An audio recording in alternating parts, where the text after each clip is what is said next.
Почна вториот круг на локалните избори во 6 општини во источниот регион, во кои се бира меѓу двајца кандидати за градоначалник. Гласачките места се отворени во 7 часот во општините Пробишти, Пчешиново, Блешево, Зрновци, Кочани, Виница и Македонска Каменица. Кочани е општината со најголем број на гласачи во вториот круг.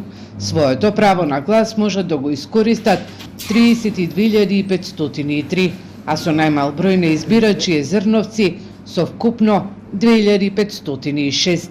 Граѓаните гласаат и во општината Пчешиново, Блешево на 13 избирачки места во 11 населени места. Во нашата општинска изборна комисија имаме 5062 гласачи, пријавени за гласање дома имаме 125 гласачи, 6 имаме во затвор и во згрижување во старечки домови.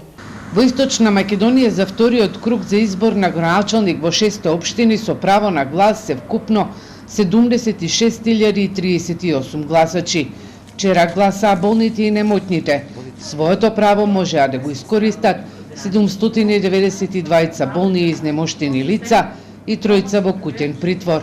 Во затворот во Штип вчера на гласање излегле над 50% од осудените лица од 23 општини, или од 104 избирачи на списокот гласале 58 затвореници.